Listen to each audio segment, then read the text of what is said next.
It's a wedding day. Marami ng tao sa loob ng simbahan kung saan manunumpa sina Liam at Mariel sa harap ng Diyos at sa mga sasaksi sa kanilang pag-iibigan. Naroon na ang mga kaibigan ni Liam at Mariel, pati ang mga mahal nila sa buhay.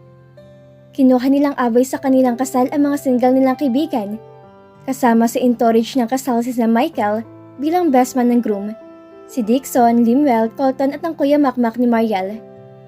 Ginawa naman ni Mariel na maid of honor si Carol at abay naman sina Grace at Joycelyn. Masaya ang mami ni Liam dahil magiging manugang na rin niya sa wakas si Mariel. Ang mama naman ni Mariel ay masaya para sa anak na ngayon ay magiging asawa na ni Liam, na alam niyang pinakaingatan nito ang kanyang panganay.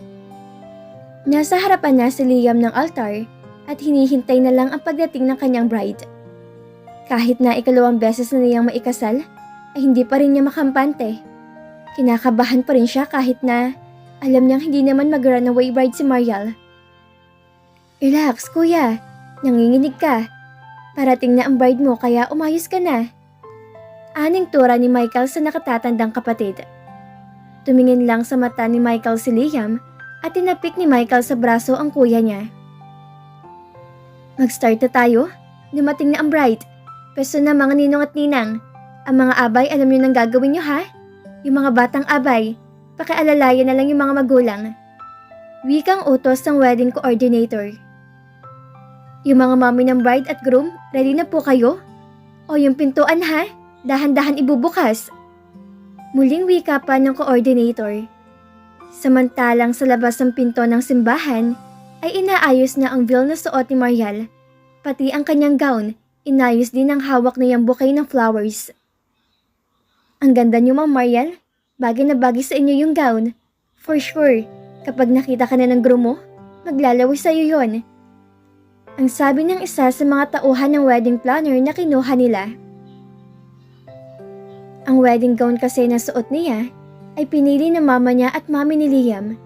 Dahil yon ang parehong napagkasunduan ng mga ina nila, kahit na medyo revealing ang dating sa kanya ng gown, ay pinagbigyan na niya ang dalawa. Buti na lang at sukat na sukat sa kanyang wedding gown niya at pinatahi sa isang sikat na couturier na si Rafa Evangelista.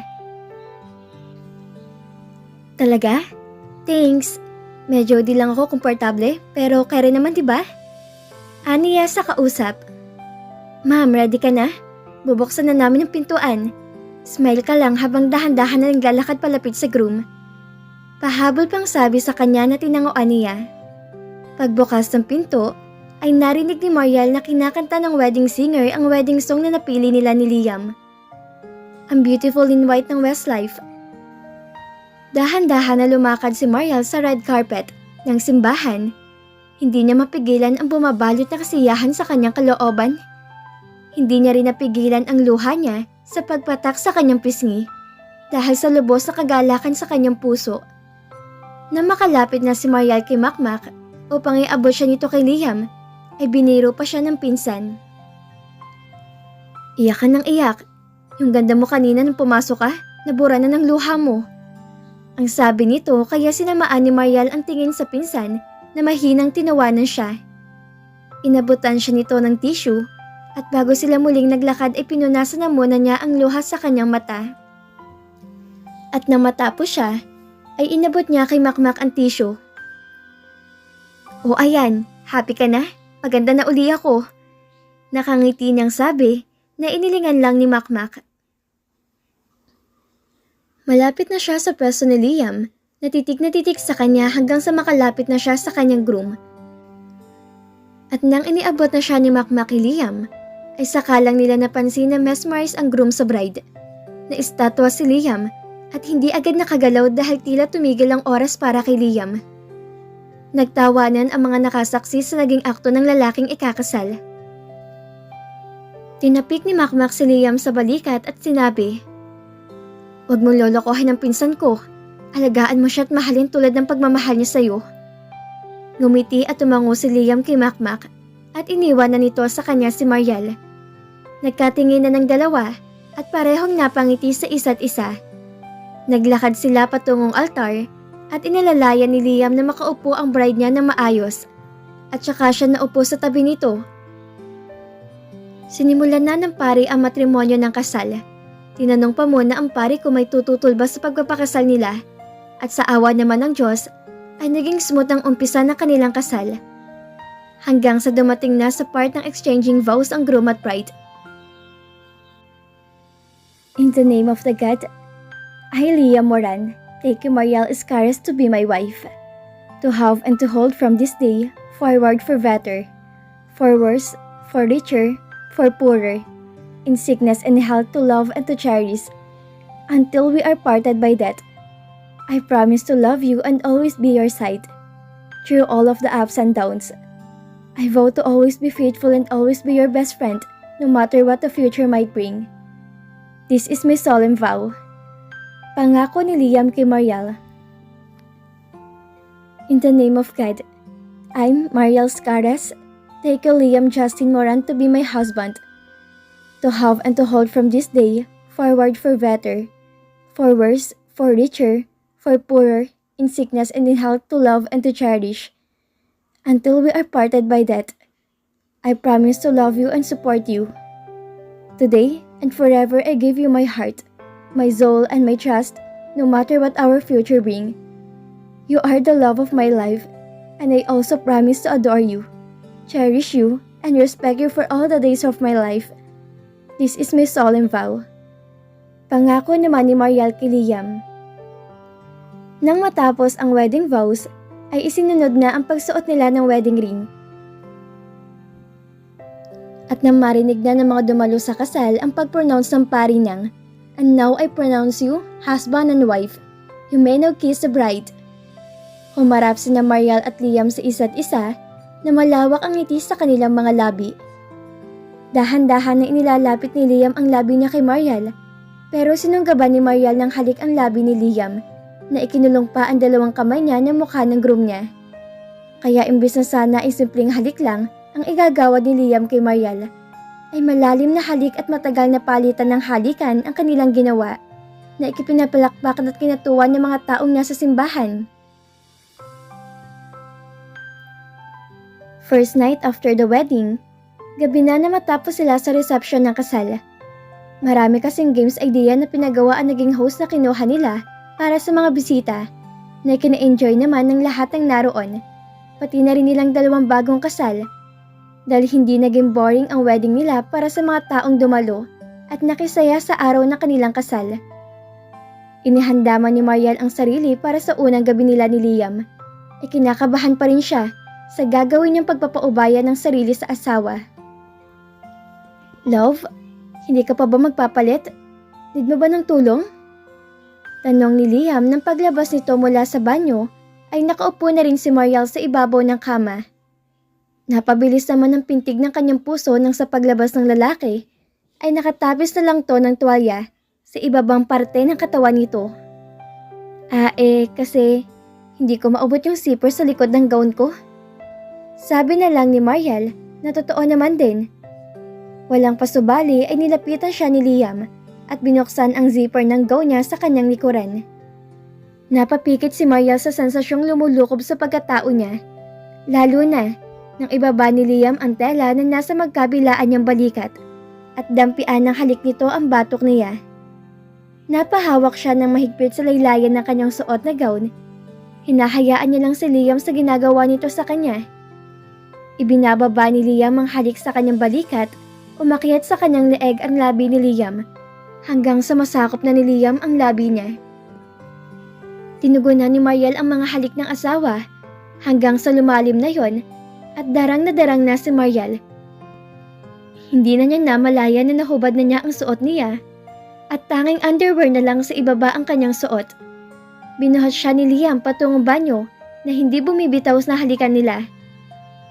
Lumawlob sila sa bathtub na puno ng maligamgam na tubig na inayos na rin pala ni Liam para sa kanya bago lumabas to ng banyo.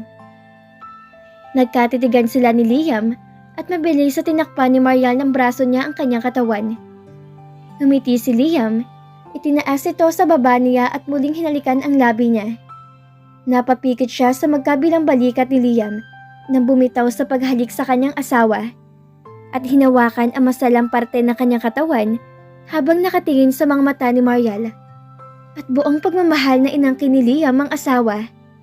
Sinigurado ni Liam na hinding-hindi makakalimutan ni Mariel ang una nilang pag-iisang katawan. Nakatulog si Mariel sa kapaguran matapos ang ilang ulit nilang pagdiniig. Natawa na lang si Liam at pinakatitigan ang mukha ng misis niya. Masaya si Liam sa naging desisyon na magmahal muli sa ikalawang pagkakataon ng buhay niya. Alam niyang hinding-hindi siya magsisisi na binigyan niya ng chance ang sarili na maging maligayang muli sa piling ni Mariel.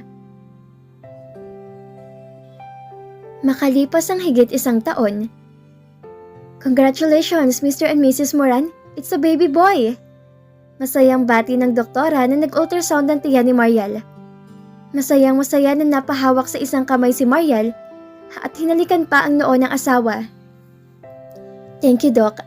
Sabay pang turan na mag-asawa kay Doktora Gomez na sa monitor pa rin nakatuon ng mga mata, kaya tumango lang to sa kanila.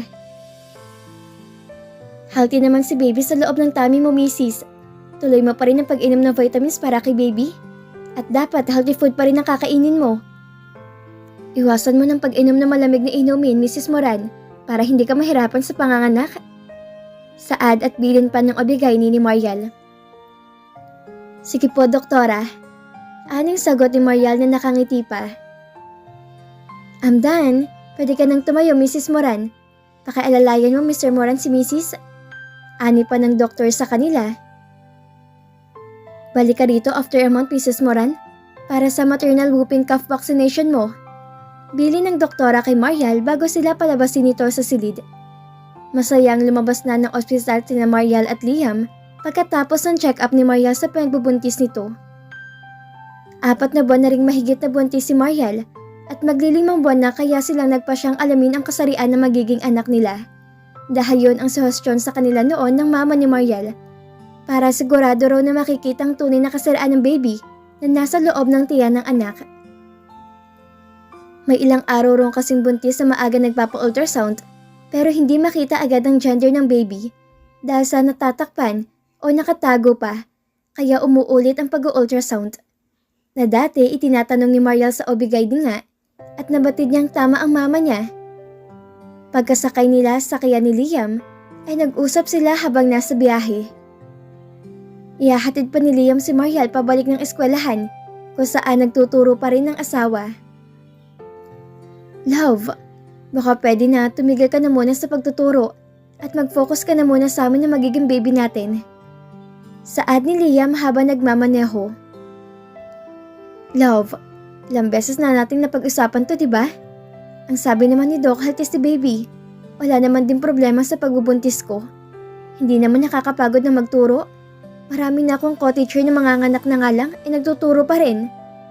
Pagpapaintindi muli ni Mariel kay Liam. I know, pero hindi mo naman kailangan magtrabaho pa. Kaya kong i-provide ng lahat ng pangangailangan mo, love. Saad naman ni Liam. Pag-iisipan ko, pero hayaan mo muna ako ngayon sa gusto kong gawin, Liam. Napag-usapan na natin nung nakaraan na titigil ako pansamantala sa pagtuturo kapag malapit ng due date ng panganganak ko. Pero heto ka na naman at ipinipilit ang nais mo. Nagkukulang ba ako sa'yo bilang asawa mo? Nagagampanan ko pa rin naman ang pagiging misis mo kahit na nagtuturo pa rin ako sa mga estudyante ko. Inaasikaso naman kita pag nasa bahay tayong dalawa. Sabay naman tayong dalawa na umaalis ng bahay tuwing umaga at madalas inauna pa ako sa iyong umuwi ng bahay. Wika ni Mariel na biglang nag-iba ang mood niya. Hindi na nagsalita pa si Liam dahil naramdaman niya ang pagkainis ng kanyang asawa. Wala nang nagtangka pa magsalita sa kanilang dalawa hanggang sa makarating na sila sa labas ng school na pinapasukan ni Mariel na pribadong paaralan na malapit lang din sa subdivision nila. Lumipat na ng school si Mariel dahil malayo sa bahay nila ang dati niyang pinapasukang paaralan. Wag mo na ako susunduin mamaya, magtataksi na lang ako pa uwi ng bahay.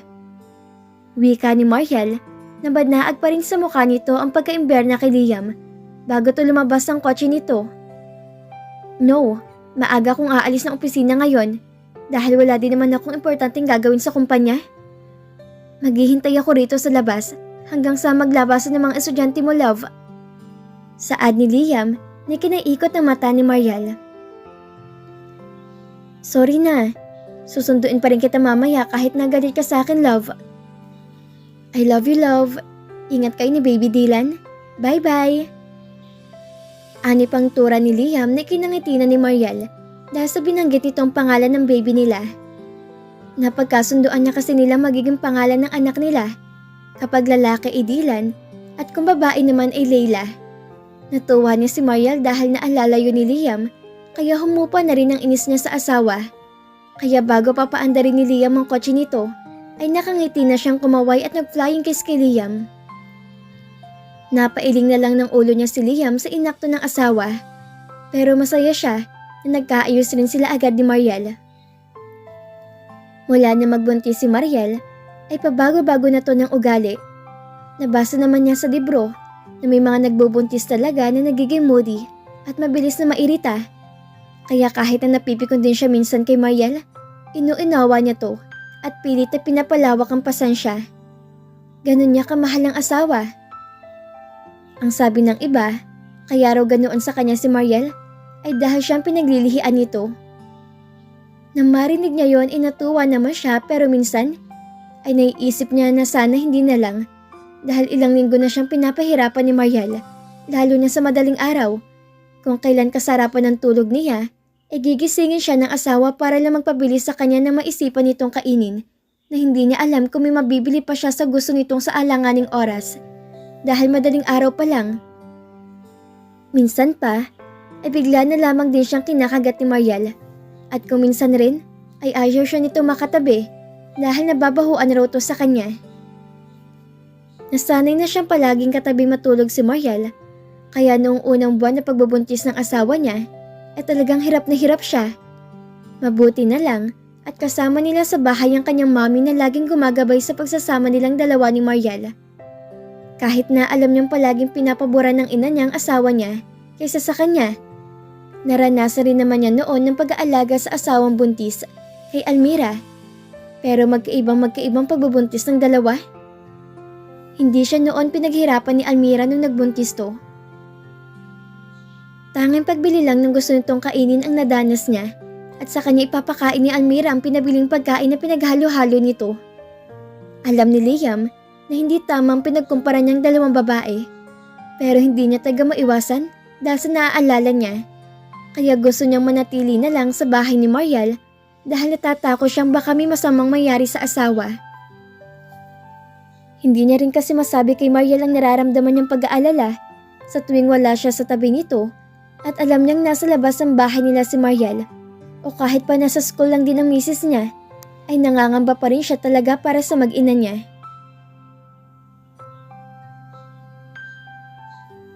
Pitong buwan ng mahigit ang pinagbubuntis si Mariel. At medyo nahihirapan na nga rin siyang kumilos dahil sa laki ng kanyang tiyan. Love, siguro kailangan ko na nga magpaalam sa principal namin. Kukuha na ako ng maternity leave. Pwede na rin naman dahil ilang weeks na lang manganganak na ako. Pagbubukas ang usapan ni Mariel ng gabing matutulog na sila ni Liam. Napatigil sa pagbabasa ng books niya si Liam nang marinig ang sinabi ng asawa. Talaga?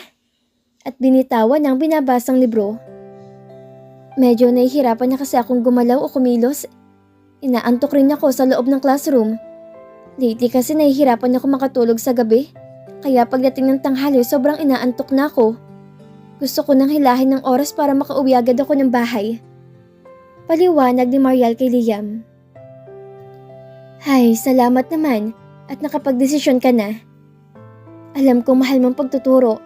Pero para sa anak natin, isasantabi mong gusto mong gawin. Thank you, love, at mapapanatag na rin ako. Hindi na ako mag-aalala na baka mapaano kayo sa labas ni baby. Litanya ni Liam. Ano naman ikakapag-alala mo sa amin, baby? Sa bahay at paaral lang naman ako palagi at nakakagala lang ako kapag kasama kita. Nakangiting tura ni Mariel na yumakap sa katawan ni Liam.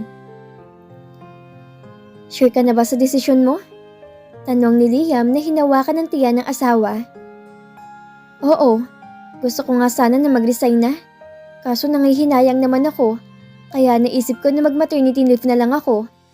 Saka ko na nang iisipin ng pagre-resign. Aning sagot ni Mariel. Ikaw ang bahala, pero kung akong tatanungin mo, ayoko nang bumalik ka sa pagtuturo pagkaanak mo. Mas gusto kong lahat ng atensyon mo ay sa amin lang ni baby. Wika ni Liam na hinalikan sa naong asawa. Kung sakali ba, kapag nakapanganak na ako at hindi na ako bumalik sa pagtuturo muna ng ilang taon, at kapag magdesisyon ako magturo uli, susuportahan mo ba ako? Tanong ni Mariel.